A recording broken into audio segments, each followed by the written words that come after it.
Resume कर रहा हूँ रिकॉर्डिंग और मैं स्क्रीन शेयरिंग स्टार्ट कर रहा हूँ।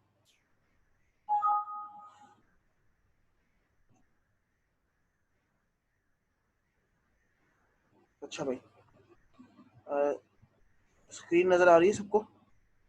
ट्रैवल आप भी, मैं आपको इनेबल कर देता हूँ, आप भी अपनी रिकॉर्डिंग जो है ना वो शुरू कर दें, ताकि जो है ना मसला ना हो बाद में।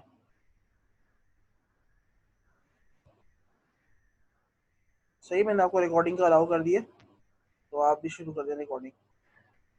ठीक है।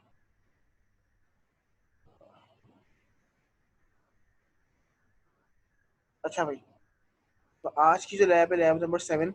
लैब नंबर 7 का अगर मैं टाइटल देखूं तो लैब नंबर 7 है analysing and assessing the characteristics of a buck converter circuit. ठीक है। तो अब जो है बेसिकली अब हम एक नए स्टेप, एक नई जर्नी स्टार्ट कर रहे हैं। वो है हमारे पास buck converter circuit, buck converter, boost converter, buck boost converter. इनके बारे में जो है ना आगे आने वाली अगली दो लैब्स और आज की लैब जो है तो इन्हीं इन्हीं चीज़ों पर बेस कर रही है कि आपके पास बक कन्वर्टर क्या होता है, बक कन्वर्टर काम किस तरीके से करता है, बक कन्वर्टर की कैरेक्टरिस्टिक्स क्या होती हैं, बूस्ट कन्वर्टर क्या होता है, बक बूस्ट कन्वर्टर क्या होता है। तो ये सारी चीज़ें जो है वो आगे आने वाली लैब्स में भी हम पढ़ेंगे। और आज की जो लैब है वो बेसिकली बक कन्वर्टर सर्किट के ऊपर बेस कर रही है कि भाई बक कन्वर्टर सर्किट का डिज़ाइन किस तरीके से होता है और बक कन्वर्टर सर्किट जो है वो काम किस तरीके से करता है। सही है। अच्छा, अब थोड़ा सा हम अपने प्रीवियस लैब को अगर थोड़ा सा रिकॉल करें तो प्रीवियस लैब के अंदर जो प्रीवियस लैब्स हैं, नॉट लैब, लैब्स, तो प्रीवियस लैब्स को अगर हम थोड़ा सा ओवरव्यू करें तो हम लोगों ने जो है वो एक बेसिक डिफरेंस देख लिया कि भाई पावर इलेक्ट्रॉनिक डिवाइसेस में क्या फ़र्क होता है और सिंपल इलेक्ट्रॉनिक डिवाइसेस में क्या फ़र्क होता है। जिसके बाद इसका नतीजा ये निकला कि जो पावर इलेक्ट्रॉनिक डिवाइसेस होती हैं वो बेसिकली ऐसी डिवाइसेस होती हैं जो कि हाई अमाउंट ऑफ पावर बर्दाश्त करने की कुव्वत उनके अंदर होती है। ठीक है। हाई अमाउंट ऑफ पावर से क्या मुराद है? हाई अमाउंट ऑफ पावर से मुराद ये है कि high amount of voltage and current जो चीज़ बर्दाश्त कर सकती है, that is your power control, power electronic device. सही है। अच्छा, इसके बाद हम लोगों ने ये देखा कि सिर्फ high amount of power, high amount of voltage and current को विथस्टैंड करना ही पावर इलेक्ट्रॉनिक डिवाइसेस की खसूसियत नहीं होती। उनके अंदर एक और खसूसियत ही होती है कि those devices are basically controlled devices. ठीक है। जो सिंपल हम इलेक्ट्रॉनिक्स में डिवाइसेस पढ़ते हैं, कौन कौन सी? डायोड्स और इसके अलावा अपना ट्रांजिस्टर, दीज आर सिंपली, हम कह सकते हैं कि भाई अनकंट्रोल्ड डिवाइसेस हैं। क्यों? क्योंकि उसके अंदर हम कोई गेटिंग पल्स या गेट पल्स जनरेट नहीं कर रहे या गेट पल्स प्रोवाइड नहीं कर रहे। जबकि एस जब हमने देखी, एस के अंदर हम लोगों ने ये देखा कि भाई एस के अंदर तो एक टर्मिनल खास तौर पर गेट के नाम से ही, गेट के नाम से ही दिया हुआ है। सही। तो जो गेट टर्मिनल है वहां पर क्या जा रहा है? वहां पर एक गेट पल्स जा रही है। सही है। अच्छा, इसके बाद जब एस पे आए हम, तो एस के अंदर हम लोगों ने जो इम्पोर्टेंट चीज़ देखी वो ये देखी कि एस को टर्न ऑन करने के कौन कौन से तरीके हैं। टर्न ऑन से मुराद क्या होता है? टर्न ऑन से मुराद ये होता है कि आपने एस के अंदर से करंट को फ्लो करवाना है। फ्लो करवाना है तो उस चीज़ को हम कहते हैं टर्निंग ऑन। तो टर्निंग ऑन के दो तरीके होते हैं कि आपने पहला तरीका ये किया जो यहाँ पर इस एरो के जरिए शो किया हुआ है कि अप्लाइंग ओनली वी ए के, सिर्फ एनोड टू कैथोड वोल्टेज आपने अप्लाई किया और इतना अप्लाई किया कि इंक्रीज करते गए कि फॉरवर्ड ब्रेक ओवर वोल्टेज तक पहुंच गए। फॉरवर्ड ब्रेक ओवर वोल्टेज तक पहुंचने के बाद एकदम से डिवाइस ब्रेक हो गई और करंट एकदम से रश करना शुरू कर दिया between anode to cathode. But this technique, हम लोगों ने ये बात फिर एंड में हम लोगों ने इसका नतीजा ये निकाला कि इस तरीके से डिवाइस को ऑन करना है। तो डिवाइस के अंदर कंट्रोलिंग एलिमेंट का क्या फ़ायदा जब आपने गेट टर्मिनल यूज़ ही नहीं किया और सिर्फ एनोड टू कैथोड वोल्टेज से ही आप इसको कंडक्ट करवाएंगे, तो फिर फ़ायदा क्या गेट का? तो गेट का कुछ ना कुछ फ़ायदा होता है। इसीलिए हम लोगों ने सेकंड टेक्निक यूज़ की। सेकंड टेक्निक के अंदर क्या होता है कि हम लोगों ने वी ए के तो अप्लाई किया but well below V B O तक नहीं पहुंचे, उसके बहुत बिलो, उसके बहुत नीचे जो है एक जगह वैल्यू आके फिक्स कर दिया। और फिर उसको हमने क्या किया, गेट सिग्नल अप्लाई किया। तो गेट सिग्नल के अप्लाई करने से डिवाइस ने कम वी में कंडक्शन शुरू कर दिया। तो क्या होगा कि जब अगर डिवाइस कम वोल्टेज में कंडक्शन कर रही है तो ये तो हमारे लिए अच्छी बात है ना, क्योंकि डिवाइस पे अगर वोल्टेज ज़्यादा होता है तो करंट ज़्यादा होगा, करंट ज़्यादा होगा तो क्या होगा, हीटिंग इफेक्ट ज़्यादा होंगे, हीटिंग इफेक्ट ज़्यादा होंगे तो डिवाइस के जलने का खतरा होता है। सही। तो डिवाइस की सेफ्टी के लिए, डिवाइस की परफॉर्मेंस बेहतर बनाने के लिए हम लोगों ने उसको सेकेंड टेक्निक से ऑन कराया था। सही है भाई। अच्छा भाई, उसके बाद हम लोगों ने एस के बारे में पढ़ लिया कि भाई एस को ऑन करना है और किस तरीके से ऑन करना है। फिर हम लोगों ने एस की तीन मेजर एप्लीकेशंस आप लोगों के सामने देखी। कौन कौन सी थी एप्लीकेशंस? एक थी half controlled half wave rectifier, controlled full wave rectifier, और इसके अलावा कौन सी थी, controlled AC full wave AC controller. सही जी। तो इन तीनों लैब्स में हम लोगों ने एक कॉन्सेप्ट पढ़ा जिसको हम कहते हैं firing angle alpha. Firing angle alpha का कॉन्सेप्ट क्या होता है? उसका कॉन्सेप्ट ये होता है कि इसका फायरिंग एंगल का और जो आउटपुट वोल्टेज की वैल्यू आ रही है उसके दरमियान एक सर्टन जो है ना वो रिलेशनशिप होती है। अगर मैं अल्फा इंक्रीज कर रहा हूँ, अल्फा की रेंज पहली बात तो याद रखो 0 से लेकर 180 डिग्रीज तक होती है। क्या होती है अल्फा की रेंज? अल्फा की रेंज होती है 0 से लेकर 180 डिग्री तक। अगर मैं अल्फा इंक्रीज कर रहा हूँ, अगर मैं अल्फा को 0 डिग्री से बढ़ा रहा हूँ, तो मैं क्या कर रहा हूँ कि मैं एस को कंडक्शन का मौका कम दे रहा हूँ, कंडक्शन का स्पैन जो है वो मैं डिक्रीज कर रहा हूँ। इसीलिए ये बात कही जाती है कि अल्फा जितना कम होता है, अल्फा जितना 0 डिग्रीज या 0 रेडियन से करीब होता है, उतना मेरे पास कंडक्शन स्पैन ज़्यादा होगा। और ऑब्वियस सी बात है, जब कंडक्शन स्पैन ज़्यादा होगा तो आउटपुट आरएमएस की वैल्यूज वोल्टेज वगैरह की वो जाहिर सी बात है ज़्यादा ही होंगी। सही। तो इन दोनों के दरमियान इनवर्स रिलेशनशिप होता है, अल्फा के दरमियान और आउटपुट वोल्टेज के दरमियान। जितना अल्फा ज़्यादा होगा उतना आउटपुट वोल्टेज कम होगा, जितना अल्फा कम होगा उतना आउटपुट वोल्टेज जो है वो ज़्यादा होगा। ठीक है जी।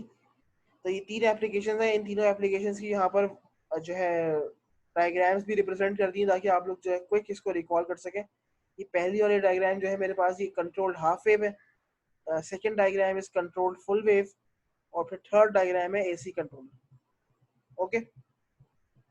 बट आज की जो लैब है that is not in application of S आज की जो लैब है बेसिकली उसमें हम एस की एप्लीकेशंस पर काम नहीं करेंगे। एस की तीन एप्लीकेशन पर हम लोगों ने काम कर लिया। ठीक है। बट आज जो है बेसिकली हमें करना क्या है, अगर आप गौर से देखें तो यहाँ पे क्या लिखा हुआ है, now we are moving towards a special class और type of converters that function to accept DC voltages as input and the output is also DC in nature। अच्छा भाई, ऐसे कन्वर्टर्स, ऐसे सर्किट्स पर आज हमें काम करना है जिसका इनपुट DC है और आउटपुट वोल्टेज भी DC है। सही है। तो इसका मतलब ये है कि हम जो आज कन्वर्टर्स पे काम कर रहे हैं वो है DC टू DC कन्वर्टर सर्किट्स। क्या है? DC टू DC कन्वर्टर सर्किट। अच्छा, इसके डिटेल में जाने से पहले आ, हम लोग, आप लोग ये पढ़ चुके हैं कि ट्रांसफॉर्मर्स और साइक्लो कन्वर्टर्स ये क्या होते हैं। ट्रांसफॉर्मर और साइक्लो कन्वर्टर बेसिकली होते ही है कि ये डीसी वोल्टेज पर काम नहीं करते, ये काम करते हैं एसी वोल्टेजेस पर। इनपुट भी एसी होता है इनका और इनका आउटपुट भी एसी होता है। किसका एसी किसका होता है? ट्रांसफॉर्मर्स का और साइक्लो कन्वर्टर। साइक्लो कन्वर्टर की एक बहुत बड़ी एग्जांपल आपके सामने ऊपर दी हुई है, ये रही, जो आपको मैंने बताया था कि फुल वेव कन्वर्टर होता है। तो ये बेसिकली एक साइक्लो कन्वर्टर की एग्जांपल है। क्यों? क्योंकि इसका इनपुट भी एसी है और इसका आउटपुट भी एसी है। बट आज जो हमें स्पेशल क्लास ऑफ कन्वर्टर्स के बारे में पढ़ना है, उनका काम ये है कि वो डीसी वोल्टेज इनपुट पर एक्सेप्ट करते हैं और इनका आउटपुट वोल्टेज भी डीसी इन नेचर होता है। दिस मीन्स कि आज जो हम पढ़ रहे हैं वो है डीसी टू डीसी कन्वर्टर्स। सही है। अच्छा, अगर हम बात करें तो डीसी टू डीसी कन्वर्टर्स मेरे पास तीन टाइप के होते हैं। पहला होता है बक कन्वर्टर, फिर होता है बूस्ट कन्वर्टर, और फिर होता है बक बूस्ट कन्वर्टर। ठीक है। तीनों की अलग अलग लैब्स हैं, तीनों की अलग अलग लैब्स डिजाइन की गई हैं। बट आज की जो लैब है उसमें हमें बक कन्वर्टर पढ़ना है। अच्छा, बक, अब ये जो बक कन्वर्टर है इसमें बक का क्या मतलब है? बक का मतलब ये है कि अच्छा, पहली बात याद रखें, इनपुट भी डीसी है, आउटपुट भी डीसी है, तो दोनों के दरमियान फर्क क्या है? दोनों के दरमियान फर्क ये है कि दोनों के मैग्नीट्यूड्स के अंदर फर्क है। इनपुट और आउटपुट का जो मैग्नीट्यूड है, उन दोनों के दरमियान जो फर्क कर रहा है वो क्रिएट कर रहा है ये कन्वर्टर। बक कन्वर्टर की खसूसियत ये होती है कि ये इनपुट को रिड्यूस करता है और आउटपुट जो है वो इनपुट से कम होता है। बक का मतलब होता है डिक्रीज करना, किसी चीज को कम करना, कमी करना उसके अंदर, रिड्यूस करना। ठीक है, लिखा हुआ भी यहाँ पे, the term buck means to reduce, decrease और डिफ्लेट। ठीक है, the buck converter works and functions to accept DC voltage level and reduce or decrease it. Remember the fact that both input and output are DC in nature, and the only difference is in their magnitude and DC voltage levels. Clear है बात? कि बक का मतलब क्या है कि आज जो हम कन्वर्टर पढ़ रहे हैं उसकी खसूसियत ये है कि आउटपुट हमेशा इनपुट से कम ही होगा। अगर बूस्ट पढ़ रहे होते तो फिर अलग सिनेरियो होता, उसमें आउटपुट हमेशा इनपुट से ग्रेटर होता। और अगर बक बूस्ट पढ़ रहे हैं तो बक बूस्ट में ये दोनों फ्लेवर्स फिर एक ही साथ आते हैं। बट क्योंकि आज हम एक स्टेप 1 से शुरू कर रहे हैं, तो स्टेप 1 है हमारे पास बक कन्वर्टर। तो बक कन्वर्टर क्या कर रहा होता है, इनपुट पर एक वोल्टेज ले रहा है डीसी और आउटपुट पर एक वोल्टेज दे रहा है, बट वो आउटपुट वोल्टेज इनपुट से हमेशा कम ही होगा।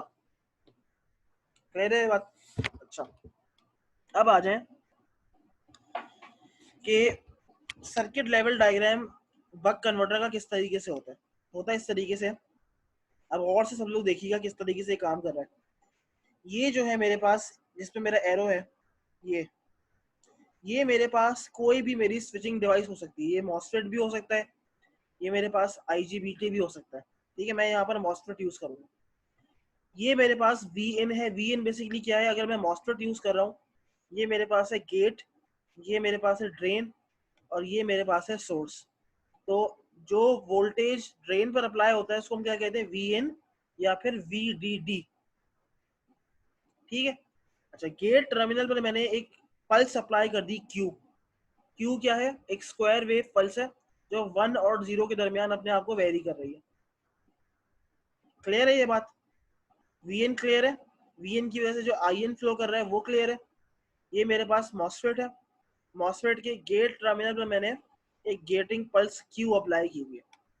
अच्छा, अब मॉसफेट की सोर्स से ये सारी जो है ना, कह सकते हैं कि कंपोनेंट्स यहाँ पर लगे हुए हैं। एक डायोड लगा हुआ है, रिवर्स बाइस उसमें, एक इंडक्टर लगा हुआ है और साथ में हमारे पास एक रेजिस्टर है। रेजिस्टर के पैरेलल में कैपेसिटर लगा हुआ है। सही है? अच्छा, अब इनकी वेवफॉर्म समझने के लिए मैं आपकी लैब मैनुअल्स को खोल रहा हूँ ताकि उसमें से आपको वेवफॉर्म जो है ना वो समझ में आ जाए। ये वेवफॉर्म जब तक समझ नहीं आएगी ना तो आपको ये समझ नहीं आएगा कि आउटपुट इनपुट में क्या रिलेशनशिप हो रहा है।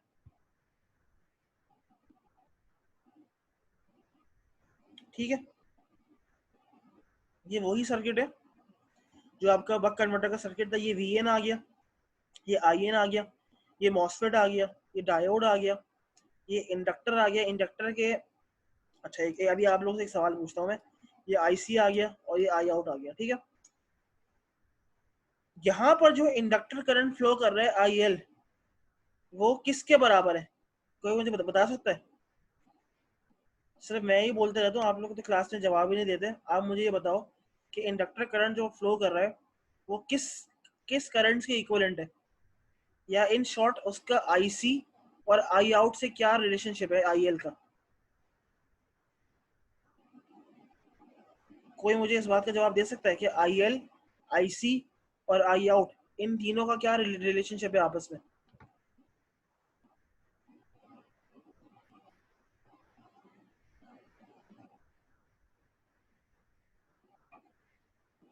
क्लास में है भी है, चले गए? 5 लोग बैठे हैं, पांचों में से किसी को भी जवाब नहीं पता? बहुत सिंपल सा जवाब है, इसमें क्या मसला है? मैंने सिर्फ ये पूछा है कि आई एल, आई सी और आई आउट, इन तीनों के दरमियान एक रिलेशनशिप एग्जिस्ट कर रहा है, वो क्या है?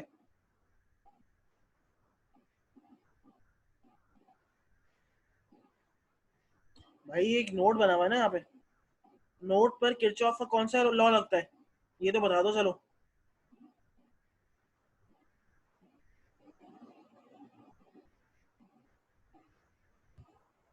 यार वो क्लास में हो भी तुम चले गए हो।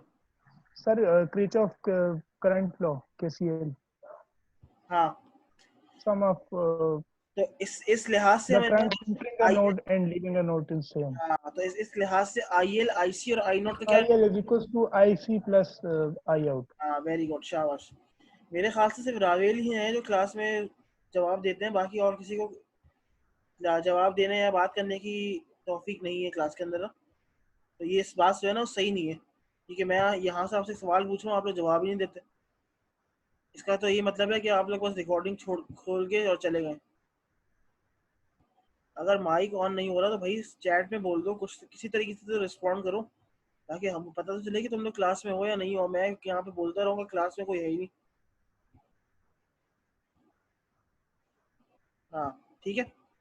तो ये सर्किट डायग्राम बक कन्वर्टर का हमारे पास यहाँ पर गिवन है।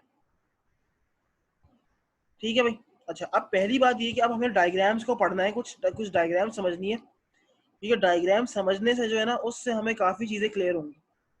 क्योंकि देखो इस बात को बस जहन में रखो कि हमें एक बक कन्वर्टर डिज़ाइन करना है, बस जो मैं बातें अभी कह रहा हूँ ना उसको जहन में रखना।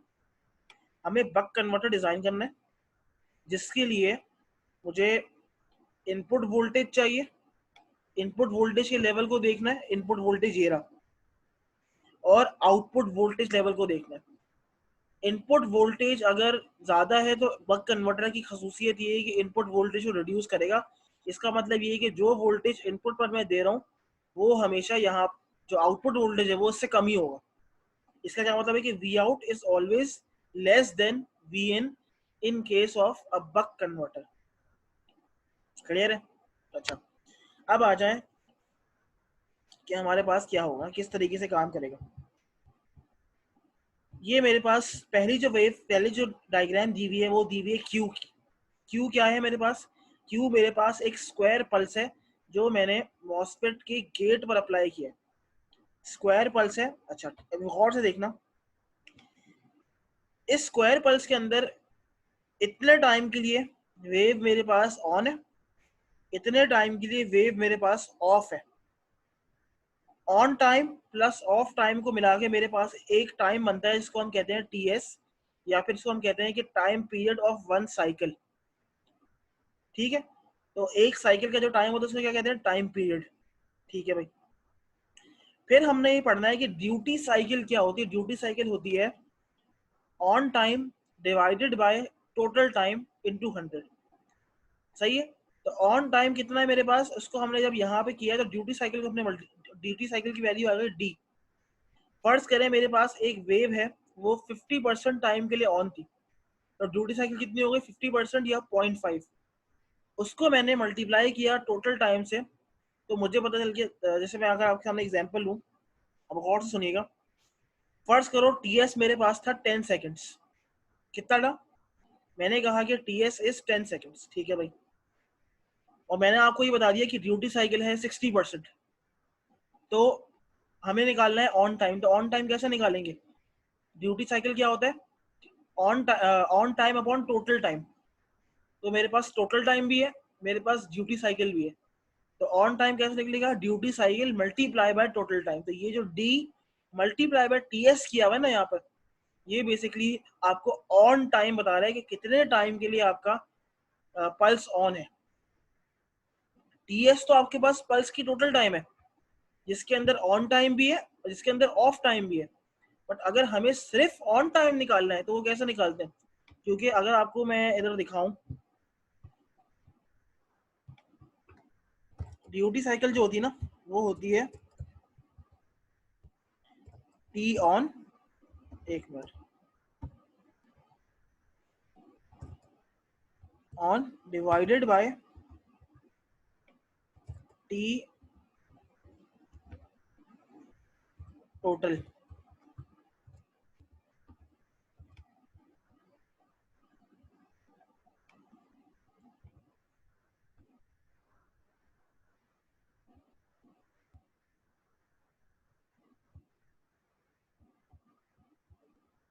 ठीक है नजर आ रहा है लिखा हुआ।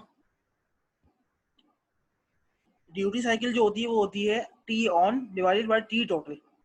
टी टोटल कितना है यहाँ पर, टी एस, तो मैंने उसको टी एस को यहाँ प्लेस कर दिया। ड्यूटी साइकिल फर्ज करो आपने अभी कोई वैल्यू नहीं ली, इसको आपने कह दिया डी, तो अगर टी ऑन निकालें तो कैसे निकालेंगे, duty cycle multiply bye T total, तो मैंने वही इसने यहाँ पे यही किया हुआ है, उसमें कंफ्यूज होने की जरूरत नहीं कि ये क्या किया हुआ है इसके अंदर, ठीक है। इसको मैं डिलीट करूँ,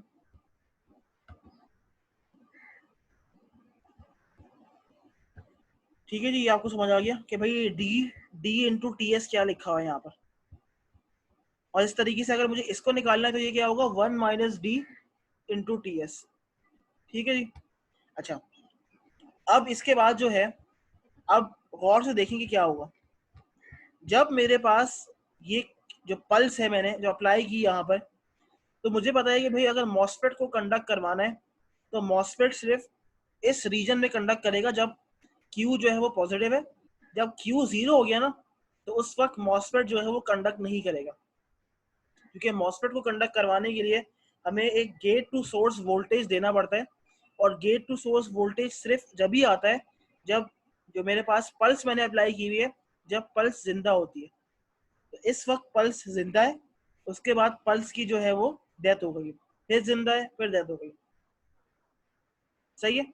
तो होगा क्या, आप गौर से देखें, जब यहाँ पर ये पल्स जिंदा होगी और ये डिवाइस कंडक्ट करेगी, as a close switch act करेगी, तो उस वक्त ये आई इन करंट जो है वो आगे जाने के काबिल होगा।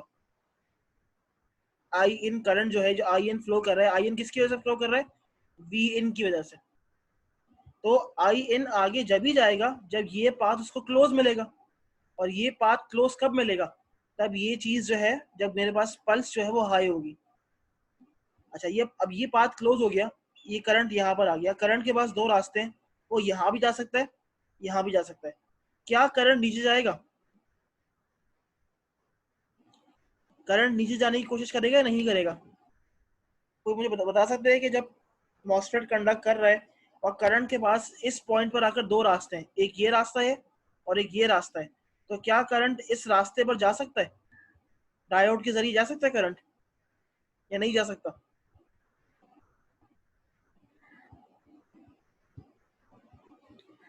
बिल्कुल, करंट यहाँ से इसलिए नहीं जा सकता क्योंकि ये डायोड यहाँ पर रिवर्स बायस लगा हुआ है, ये नेगेटिव टर्मिनल है, ये पॉजिटिव है, तो ये पाथ तो ऑलरेडी हो गया ओपन। तो open part means maximum resistance, current will never choose the maximum resistance path, current हमेशा लो रेजिस्टेंस पाथ को प्रेफर करता है, सही है। तो उसने क्या किया, उसने इस पाथ को चूज कर लिया।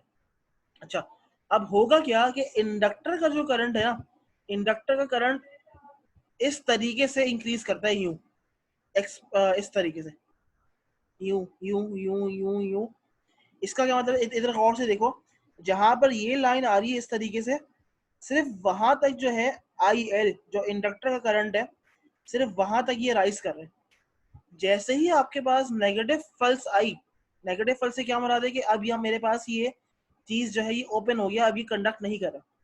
तो अब जब ये कंडक्ट नहीं करेगा ना, तो होगा क्या कि इसने अपने अंदर जितना करंट स्टोर करना था वो कर लिया, अब वो करंट को करेगा डिस्चार्ज, क्यों करके डिस्चार्ज करेंगे, तो डिस्चार्ज करने के दो रास्ते हैं, आईसी के जरिए और आई नॉट के जरिए, और फिर ये इस तरीके से इस करंट को डिस्चार्ज करेगा, तभी आई एल बराबर है आई सी और आई नॉट के सम के बराबर है, सही।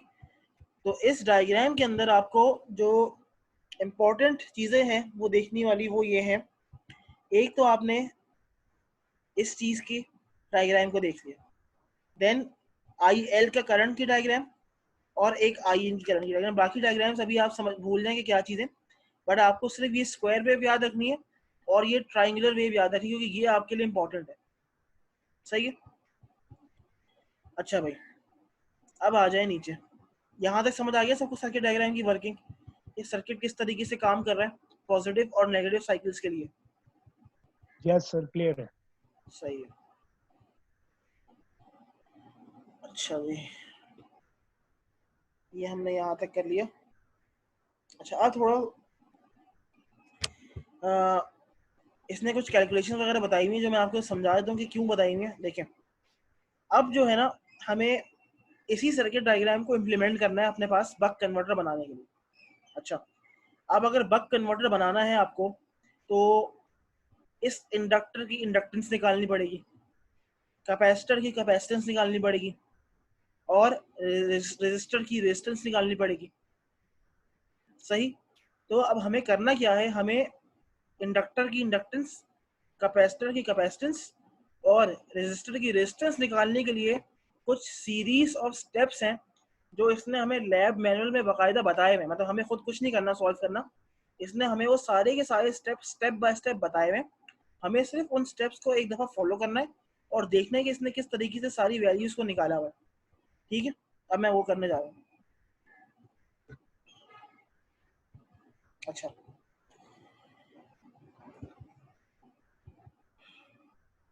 पहली बात ये, जो पहला इसने हमें स्टेप बताया वो ये बताया हुआ है कि अज्यूम आप ये करोगे कि आपका इनपुट वोल्टेज है 20 वोल्ट्स, ये अज्यूम कर रहा है सारा, इसमें आपको खुद कुछ करने की जरूरत नहीं है।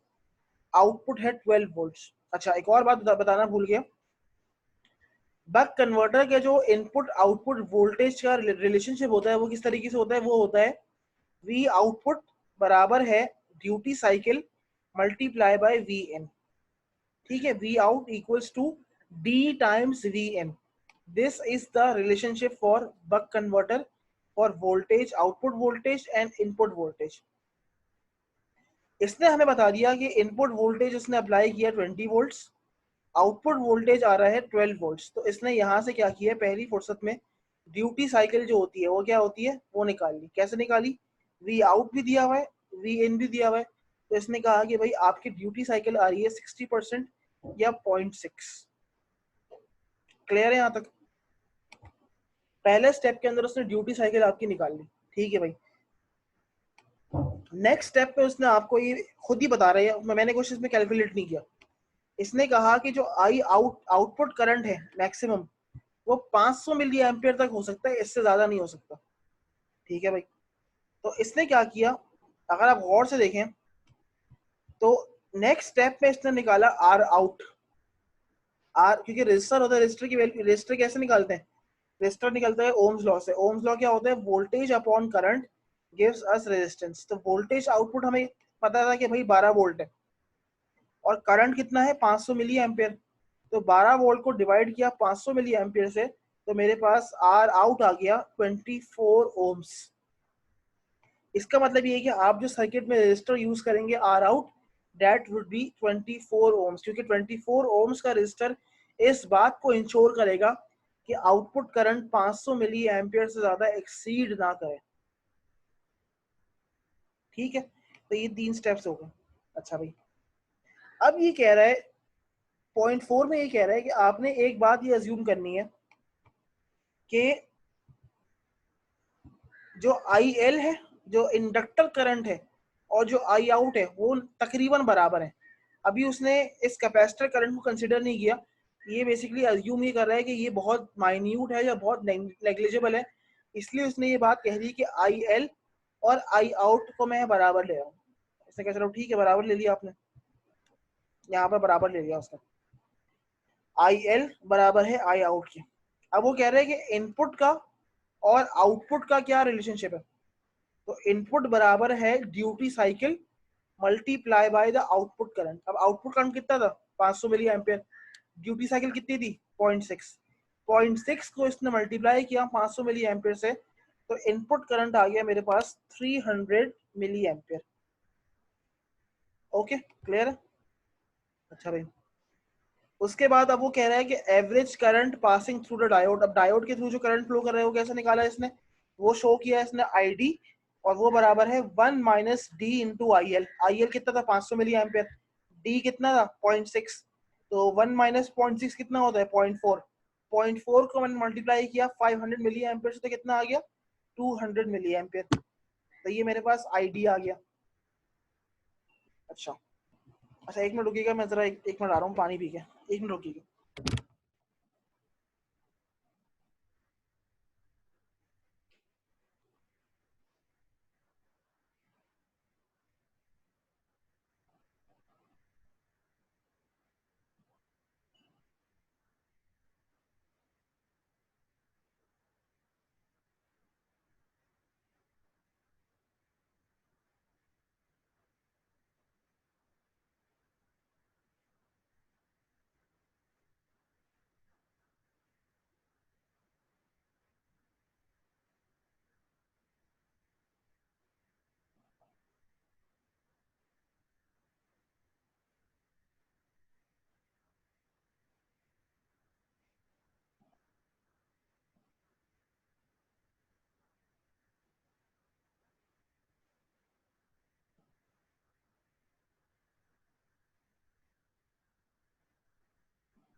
सही है, वापस आ गया हूँ मैं। तो यहाँ तक हमने देख लिया। उसके बाद जो इनपुट गेट पल्स हमने अप्लाई किया है ना, जो इनपुट क्यू अप्लाई किया है, वो उसकी फ्रीक्वेंसी कितनी है? 50 किलोहर्ट्ज। 50 किलोहर्ट्ज क्यों है? क्योंकि इंडक्टेंस का एक सूटेबल लेवल हमें चाहिए, तो उसके लिए 50 किलोहर्ट्ज ही ऑप्टिमम एक वैल्यू है। उसके बाद इंडक्टेंस निकालने के लिए मेरे पास एक ये फॉर्मूला गिवन था, वी आउट ये into 1 minus D upon delta I L into F, ये सारे इसने दिया हुआ है हमें। इससे इसने जो इंडक्टेंस निकाली वो निकाली 100 माइक्रो हेनरी।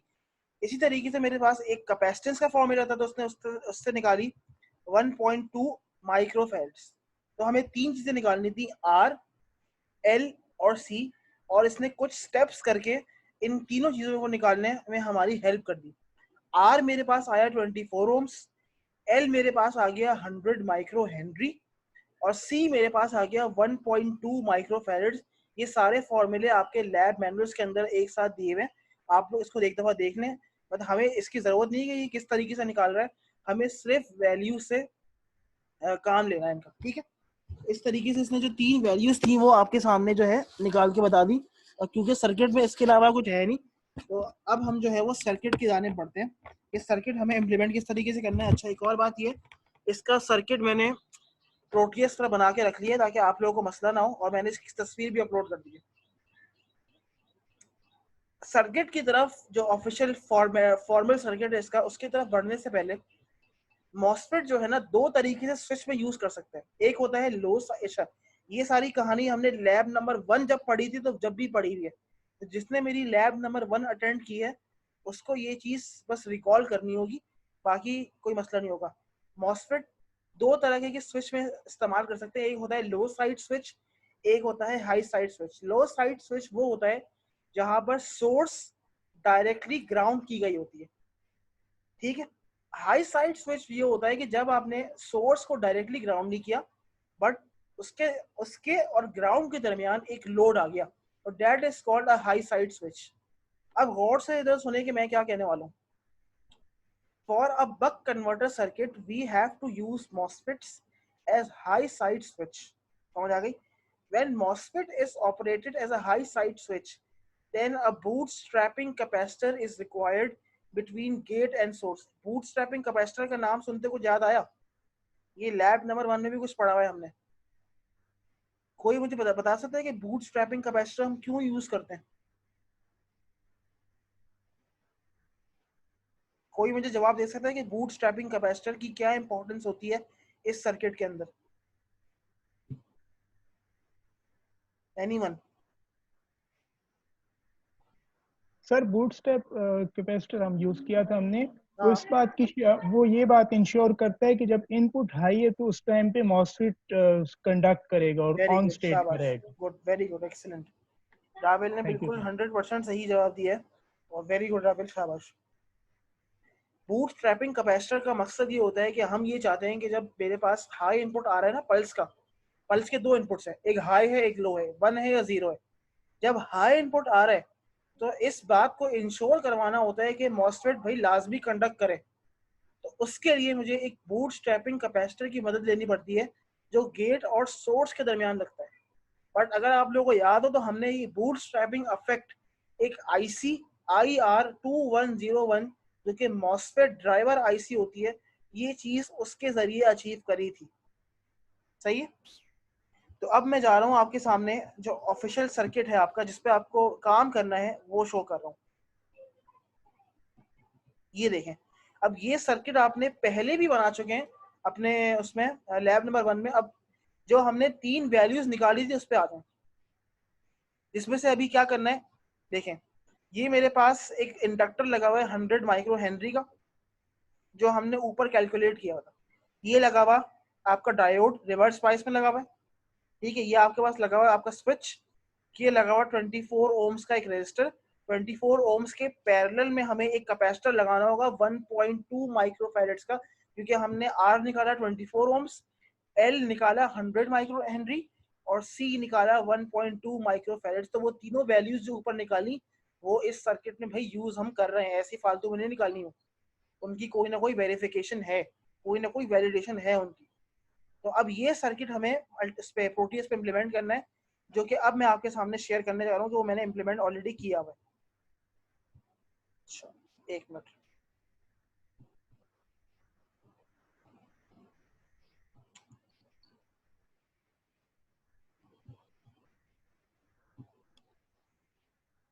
आ गई स्क्रीन नजर आप लोगों को?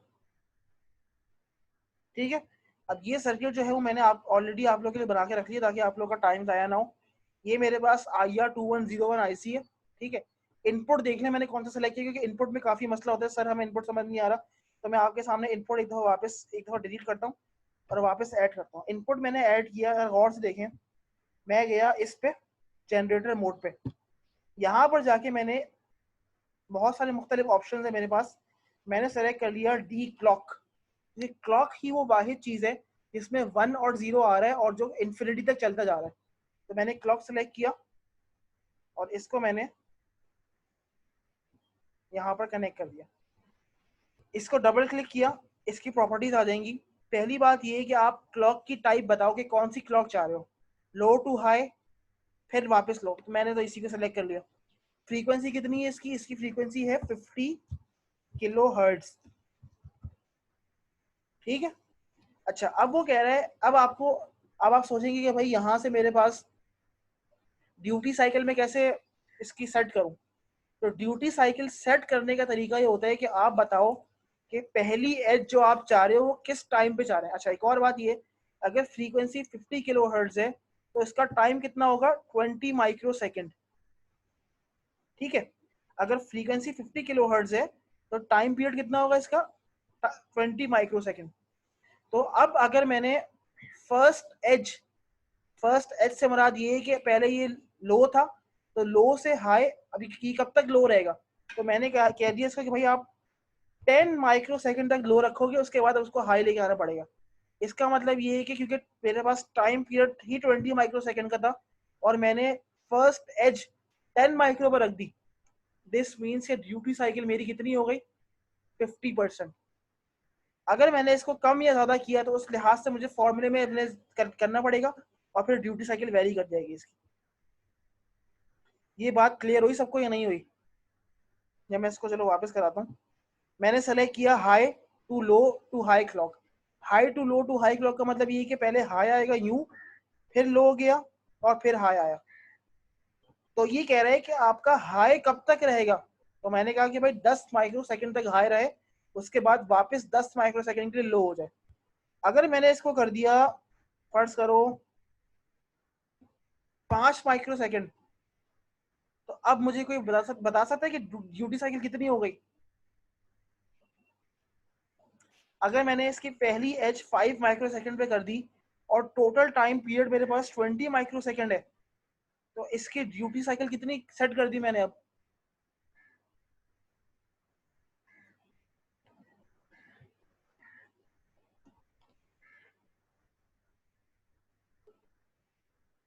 नहीं पता?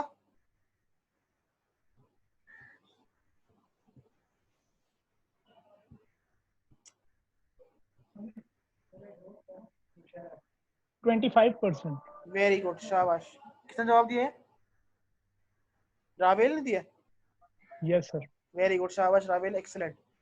तो थैंक यू सर। रावेल को तो ये कॉन्सेप्ट मेरे ख्याल से 100% फीड हो गया कि किस तरीके से काम करना है।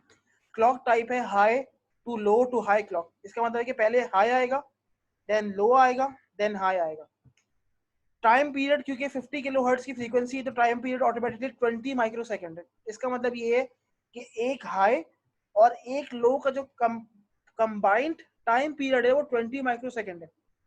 फर्स्ट एच का मतलब ये है कि हाई टू लो कितने, मतलब ये आप फर्स्ट एच का मतलब ये है कि हाई टू लो के दरमियान जो ट्रांजिशन होगी वो किस टाइम पे आप करवाना चाह रहे हैं। अगर मैंने इसको 10 माइक्रो पे करवाया, इसका मतलब ये है कि जो हाई आ रहा है वो 10 माइक्रो के लिए आ रहा है, उसके बाद अगला 10 माइक्रो मेरे पास लो होगा। दिस मीन्स कि 50% ड्यूटी साइकिल है। क्यों? क्योंकि 10/20 कितना होता है? One half. फिर मैंने किया 5 माइक्रो। 5 माइक्रो का मतलब ये कि 5 माइक्रो के लिए पल्स जिंदा है, 15 माइक्रो के लिए पल्स मर गई है। तो 5/20 कितना होता है? 1/4। तो ये हो गया 25%। Excellent, very good. ठीक है। तो बस ये मैंने इसको यहाँ पे अभी मैं इसको 50% ही सेट कर रहा हूँ, इसको मैंने सेट कर दिया, इसको मैंने कर दिया ओके। बाकी यहाँ पर मैंने जितना सर्किट मुझे यहाँ पर दिया हुआ था एज इट इज मैंने जो मुझे इसमें दिया हुआ है अपना, एक मिनट हो गया मैं आपको बताता हूँ कहाँ गया ये, एक मिनट रुकना।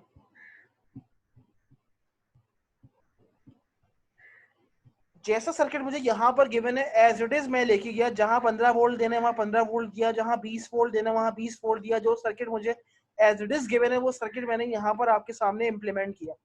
100 माइक्रो ये रहा, 24 ओम्स ये रहा, 100 ओम्स ये डायोड लगा उल्टा रिवर्स वाइज में, एक डायोड ये लगा, बस सब कुछ बना बना के मैंने इसको सर्किट को इम्प्लीमेंट किया। और फिर मैंने इस सर्किट को यहाँ पर आपके सामने जो है जब वो रन किया, तो अब गौर से देखिएगा मैंने क्या किया हुआ है। इसको जरा मैं एक मिनट रुको, जरा इसको मैं सेट करूं।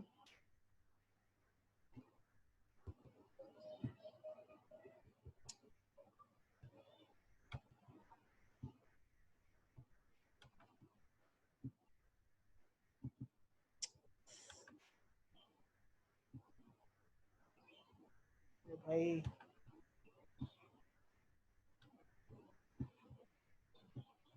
ठीक है, हमने जो ऑसिलोस्कोप का ए चैनल है उसको कनेक्ट किया हुआ है से स्क्वायर पल्स से, और ऑसिलोस्कोप का सी चैनल जो है उसको हमने कनेक्ट किया हुआ है आउटपुट से। अब गौर से देखिएगा इनपुट और आउटपुट का रिलेशनशिप किस तरीके से आ रहा है, जो हमने पढ़ा है कि वो वेरीफाई हो रहा है या नहीं हो रहा।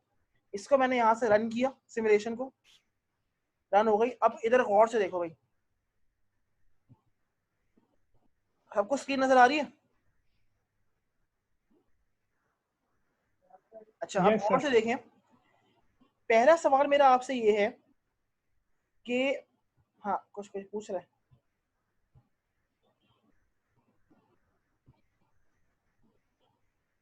चलो। ये मेरे पास इनपुट वेव है, इनपुट वेव की ड्यूटी साइकिल है 50%, 50% टाइम के लिए ऑन है, 50% टाइम के लिए ऑफ है। अच्छा, एक और बात है कि मैं इसकी ड्यूटी साइकिल आपको चेंज करके भी दिखा दूं ताकि आपको मसला ना हो। इसको मैं चेंज करता हूँ, इसको मैं करता हूँ 5 माइक्रो, फिर आप देखेंगे क्या फर्क पड़ रहा है इसमें।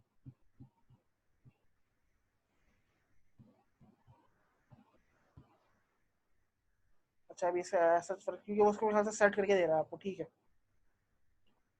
अब हो क्या रहा है कि जब मेरे पास इनपुट हाई है तो एकदम से ये इस तरीके से राइज कर रहा है, और जब इनपुट लो हो गई तो अब ये मेरे पास फॉल कर रहा है। अब यार जरा इसको गौर से समझना, मैं जो समझाना चाह रहा हूँ आपको, ये जो मेरे पास ऑसिलोस्कोप की प्रोब है, ये वोल्टेज की प्रोब है या करंट की प्रोब है? अभी जो मैंने वेवफॉर्म यहाँ पर देखी, क्या ये वोल्टेज की वेवफॉर्म है या करंट की वेवफॉर्म है? एक बात ही मुझे बताओ, इज दिस वोल्टेज वेवफॉर्म और करंट वेवफॉर्म?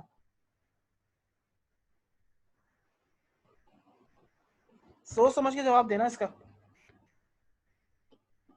कि जो मैं ऑसिलोस्कोप से वेवफॉर्म्स देख रहा हूँ, ये वोल्टेज की वेवफॉर्म है या करंट की वेवफॉर्म है?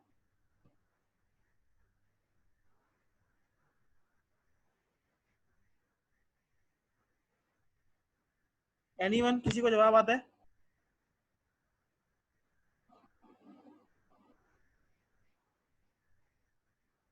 अच्छा मुझे ये बताओ, करंट सीरीज में देखते हैं पैरेलल में देखते हैं?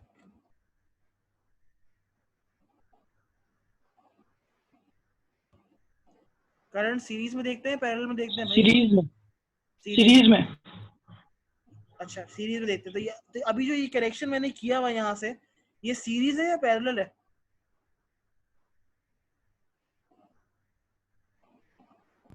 पैरेलल है ये। हाँ वेरी गुड, पैरेलल है। वोल्टेज है, तो मैं अभी क्या वोल्टेज देख की रहा हूँ? वेव। मैं वोल्टेज देख रहा हूँ, करंट देख रहा हूँ? वोल्टेज, वोल्टेज की वेवफॉर्म। वेरी गुड, ये वोल्टेज की वेवफॉर्म है। अच्छा, बट हमने तो ये देखा कि भाई हमें तो करंट की वेवफॉर्म का, आपने जो मैंने आपसे बात की थी, मैंने तो आपको बताया था कि भाई इस तरीके से तो वोल्टेज नहीं करंट राइज कर रहा होता है। मतलब ये कि जो इंडक्टर चार्ज हुआ, फिर इंडक्टर डिस्चार्ज हुआ, तो ये तो अभी हम वोल्टेज की वेवफॉर्म देख रहे हैं। अब अगर मुझे करंट की वेवफॉर्म निकालनी तो कैसे निकालेंगे? अब गौर से सुनना कि ये वोल्टेज की वेवफॉर्म अगर ऐसे आ रही है और इससे मुझे करंट निकालना है, तो करंट की वेवफॉर्म या करंट की शक्ल भी बिल्कुल ऐसे ही होगी। निकालेंगे ऐसे कि हम लगाएंगे ओम्स लॉ। क्योंकि इंडक्टर और ये रेजिस्टर आपस में सीरीज में है ना, तो जो करंट इंडक्टर में फ्लो कर रहा है वही करंट इस रेजिस्टर या आउटपुट करंट वही चीज है। अच्छा, मेरे पास आउटपुट की वोल्टेज वेव फॉर्म आ गई है। करंट क्या होता है? करंट होता है I बराबर है V डिवाइडेड बाय R।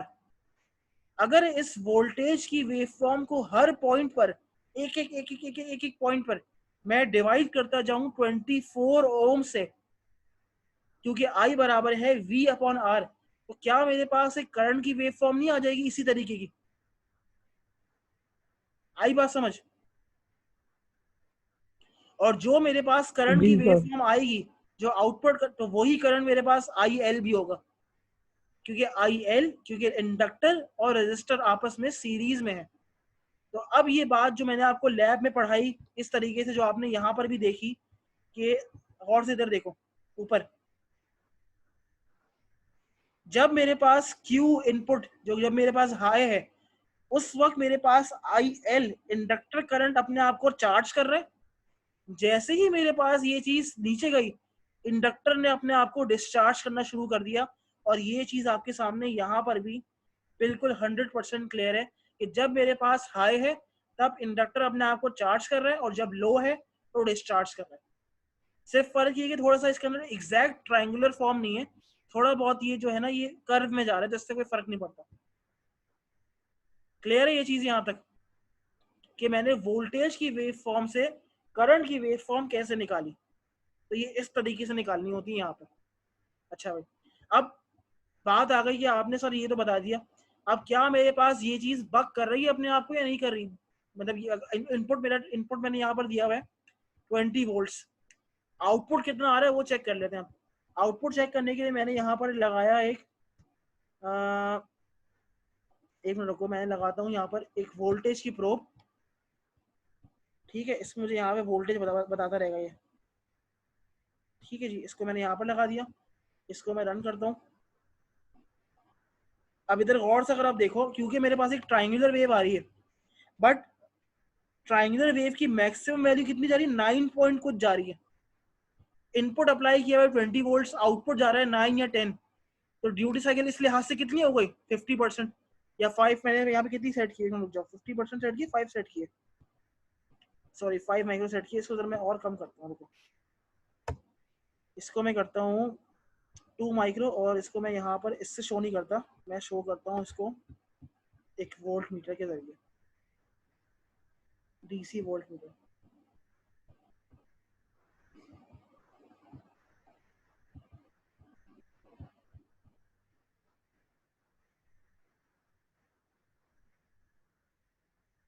अच्छा, वेरी कर रहा है थोड़ा सा, और इसको मैं देखूँ यहाँ पर,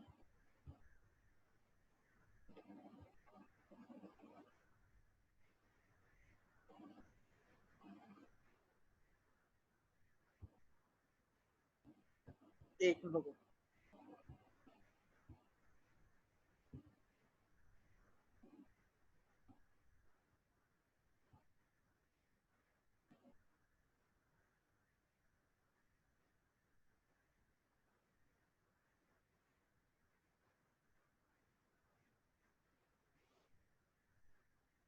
सही है, वो उसका उस लिहाज से सेट कर रहा है वो, ठीक है।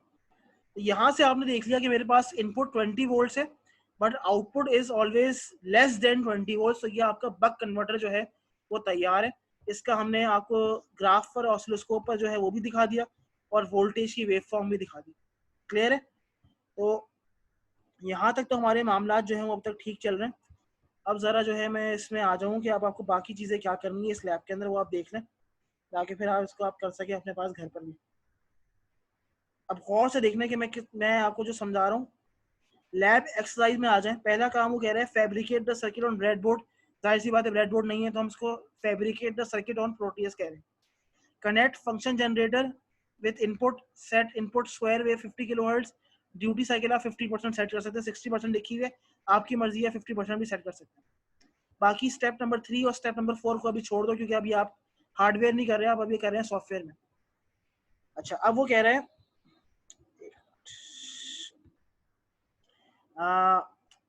The channel 2 shows you the voltage waveform across the resistor load. ये वही काम है जो भी अभी मैंने किया.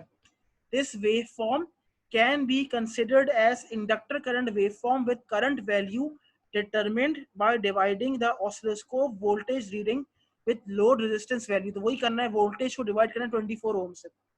Record the maximum and minimum. अब ये गौर से देखें, inductor current value from the waveform. Waveform से आपको इंडक्टर करंट की मैक्सिमम और मिनिमम वैल्यू नोट करनी है and calculate the average inductor current value. और एवरेज निकालना है उसका. एवरेज कैसे निकालते हैं किसी भी चीज का? एवरेज निकालने के लिए दोनों को ऐड करते हैं, डिवाइड बाय 2 करते हैं. फिर कह रहे हैं add capacitance in preliminary across the load resistance and observe the output voltage waveform. अच्छा, अभी हमने ये नहीं किया. अब हम एक काम ही करते हैं कि इसके पैरेलल में एक कैपेसिटर भी लगाते हैं और फिर चेक करते हैं कि क्या फर्क पड़ रहा है इससे. तो मैं यहाँ पर किया, मैंने यहाँ पर लगा दिया, बल्कि मेरे पास पड़ा हुआ भी है, इसको मैं यहीं से यूज करता हूँ.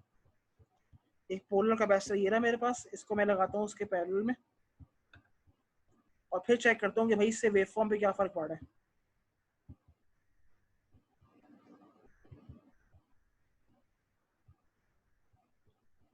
इसको मैंने रन किया, सॉरी बल्कि इसकी वैल्यू मैंने चेंज नहीं की अभी. एक मिनट, इसको हम करेंगे 1.2 माइक्रोफैरड्स जो हमने कैलकुलेट किया था.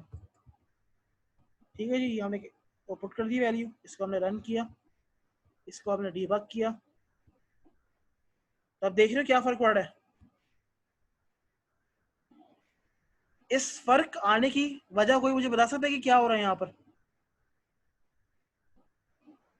ये जो पहले मेरे पास एक परफेक्ट एक ट्रायंगुलर वेव आ रही थी और अब की कुछ साइन वेव सी है या अजीब सी बन रही है, कैपेसिटर लगाने से क्या हो गया? कैपेसिटर की वो कौन सी इंपॉर्टेंट प्रॉपर्टी है जो कैपेसिटर ने यहाँ पर एग्जिबिट की है अपनी? कोई मुझे बता सकते हैं कि यहाँ पर हुआ क्या है? एनीवन?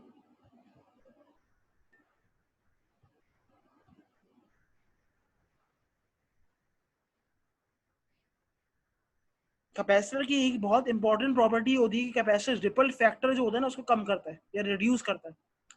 पहले वाली जो वेव फॉर्म थी it was full of ripple factors, के रिपल्स बहुत ज्यादा आ रहे थे. कैपेसिटर जो होता है ना, अगर आपको याद हो तो हम लोग पावर सप्लाई में भी यूज करते हैं क्योंकि हमें आउटपुट को स्मूथ करना होता है.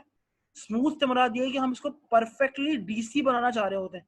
तो अब मैंने जो कैपेसिटर लगाया उसने इसको परफेक्टली डीसी तो नहीं किया, बट यहाँ पर रिपल फैक्टर को इसने किसी हद तक जो है ना, काफी हद तक बल्कि इसको रिड्यूस कर दिया या खत्म कर दिया. तो this is what the capacitor is doing. ठीक है, तो ये भी हमने देख लिया कि भाई कैपेसिटर मेरे पास क्या कर रहा है इसके अंदर. आपको कह रहा है कि कैपेसिटर रिकॉर्ड करने के बाद, कैपेसिटर ऐड करने के बाद record the maximum and minimum value in the output voltage and calculate output ripple voltage. The output ripple voltage की फॉर्मूला आपको नेट से मिल जाएगा, तो आप उससे आप निकाल लें. Very the input voltage in step. अच्छा, इनपुट वोल्टेज को आपको वेरी करना है. पहले हमने कितना रखा हुआ था यहाँ पर? 20 वोल्ट्स. अब 20 वोल्ट्स ही रखना, आपको 17 वोल्ट्स, 17.5 वोल्ट्स, 18 वोल्ट्स, 18.5, इस तरीके से 17 से 23 के दरमियान आपको अपना इनपुट वोल्टेज जो है वो आप वेरी करना है. और वो कह रहे हैं record the corresponding output voltage. Corresponding output voltage पे रिकॉर्ड करना है और फिर इस लिहाज से आपने अपनी लैब रिपोर्ट जो है वो तैयार करनी है.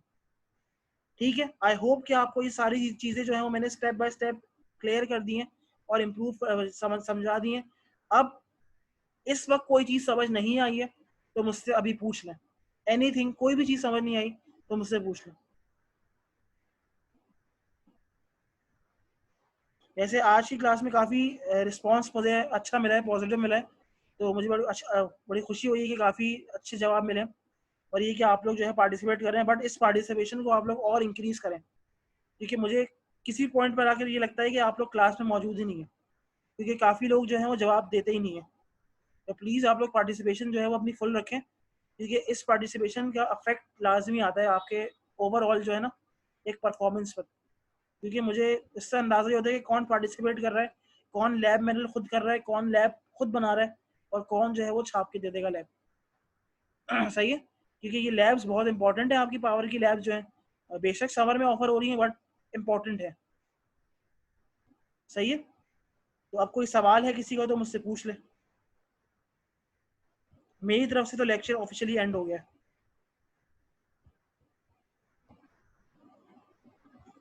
जो सवाल पूछना वो अपना माइक ऑन करके पूछिएगा।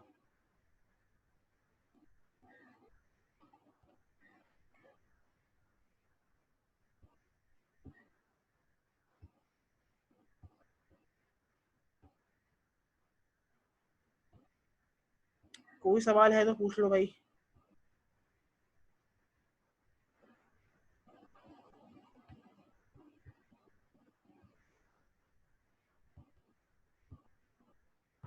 अच्छा सर, एक सवाल है लैब नंबर 3 के हवाले से। बोलो। तो सर आपको मैंने भेजा था SS2, उसमें आपने बोला था कंप्लीट कैलकुलेशन शो करवाएं, तो कंप्लीट हाँ, कैलकुलेशन कैसे? कंप्लीट कैलकुलेशन से बता दी कि थोड़ा बहुत उसमें ना लिखो, मतलब अब जैसे तुमने आंसर्स वगैरह तो लिख दिए, वो ठीक होंगे बिल्कुल, मुझे इसमें कोई शक नहीं है। बट जैसे थोड़ा सा जो है ना, जिस तरीके से तुम कैलकुलेटर में सॉल्व कर रहे हो तो थोड़ी इक्वेशंस वगैरह मेंशन करो कि भाई मैंने आउटपुट में ये वैल्यू पुट की तो अल्फा क्या आ रहा है, तो उस तरीके से थोड़ा सा मतलब शो कर दो बस, ताकि ऐसा ना लगे कि बिल्कुल छापा हुआ हो। समझ रहे हो? ठीक। तो बस सही सर। मैं वो ये कह रहा था तुमसे कल। ठीक ठीक ठीक, ओके। बाकी एक और बात ये बतानी है कि जो फुल वेव रेक्टिफायर की डायग्राम है वो मेरे पास बन गई है, वो भी मैं आपसे शेयर कर दूंगा। अच्छा, कोडिंग में कोई चेंज नहीं किया, कोडिंग बिल्कुल एग्जैक्टली जिस तरीके से लैब में कहा है, कोडिंग बिल्कुल वही है, कोडिंग में मैंने कोई चेंज नहीं किया। सिर्फ सर्किट डायग्राम में थोड़ी बहुत चेंजेस किए, तो वो जब मैं अपलोड करूंगा तो आप लोग देख लीजिएगा। वो इंशाल्लाह आज शाम तक मैं अपलोड कर दूंगा आपके सामने। ठीक है जी, तो ये अब आपके सामने आज का सर्किट भी हो गया है बक कन्वर्टर का। इनपुट 20 वोल्ट था, आउटपुट 4 वोल्ट से ज्यादा नहीं जा रहा, ये देख लें। ठीक है, तो ये आपके सामने जो है वो आज का एक बक कन्वर्टर की डायग्राम बनी है। नेक्स्ट लैब जो होगी, अच्छा क्योंकि अब नेक्स्ट वीक से तो आपके मिड टर्म्स वगैरह हैं, तो मेरे ख्याल से मिड टर्म में तो आपकी लैब नहीं हो पाएगी, नहीं होती है, पता नहीं क्या होता है, पूछ लूंगा खैर में। बट ये कि उसके बाद जो है अब हम लैब्स, इस अगर नहीं हुई तो फिर उसके बाद ही शुरू करेंगे। बाकी अगर नहीं हुई नेक्स्ट नेक्स्ट में तो फिर हम नहीं करेंगे लैब्स। तो मिड टर्म के लिए फिर आप लोग ये तैयारी वगैरह करें अपनी जो भी है। और अभी कोई सवाल नहीं तो फिर हम क्लास को एंड करते हैं। क्लास एंड करने से पहले मैं अटेंडेंस लेना चाह रहा हूँ, उसमें आप लोग प्लीज़ पार्टिसिपेट करिएगा। अच्छा, मुझे कुछ और भी शेयर करना था अटेंडेंस के हवाले से, क्योंकि आज मुझे कुछ बच्चे दिख रहे हैं जो काफ़ी दिनों बाद आए हैं क्लास में ना, तो वो उनसे मुझे कुछ बात भी करनी है। तो एक मिनट रुक जाए मैं इसमें।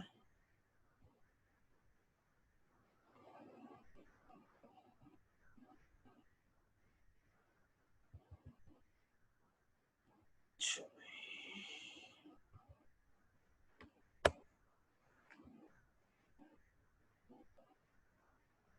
अच्छा जी, अभी यह हमारे पास छठी, नहीं छठी लैब तो हो गई थी हमारे पास, 7वीं लैब है आज। एब्सेंट शर्जील जावेद प्रेजेंट है, जुल्फ़िकार अली प्रेजेंट है, बासित भी हैं। फवाद बेटा आप कहाँ गायब थे यार? 4 एब्सेंट। फवाद कयूम है। हेलो, अस्सलाम वालेकुम सर, आवाज आ रही है? हेलो कहाँ सर। कहाँ थे भाई? सर मैं कल आया हूँ फैसलाबाद से। अच्छा। मैं फैसलाबाद में फंसा हुआ था, वहाँ पे सर मैं डेटा पे क्लासेस ले रहा था। मैंने वो सराते शहबाज से बात की थी, आपसे बात करना भूल गया था। तो अच्छा, मैं आपको बेशक टिकट टिकट की वो तस्वीर भेज दूंगा। मैं कल ही वापस आया हूँ घर आज। हाँ ये भेज देना ताकि मेरे पास रिकॉर्ड रहे हो। जी जी जी जी, मैं ज़रूर भेज दूंगा आपको। सिर्फ ठीक। इस वजह से मैं पहले वो कंटिन्यूसली नहीं भेज सकता। चलो ठीक है, ठीक है, ठीक है, कोई मसला नहीं। ठीक है, मुझे भेज देना लाजमी। जी जी जी सर, मैं भेज। जी जी। ठीक है। अच्छा, इसमें ये फिर प्रेजेंट है पिछली बार, इसमें ये एक्शन था।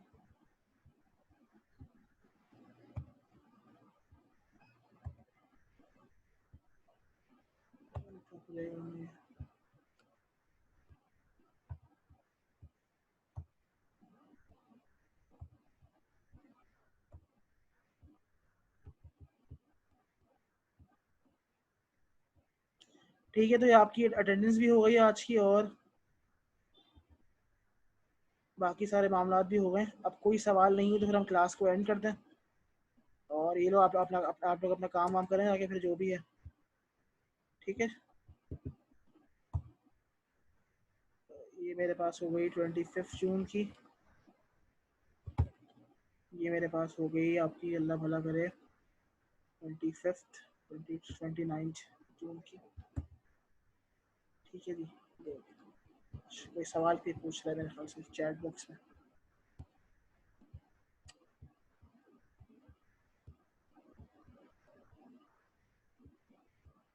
ओके सर, ओके भाई, अल्लाह हाफिज़। ठीक है, अल्लाह हाफिज़।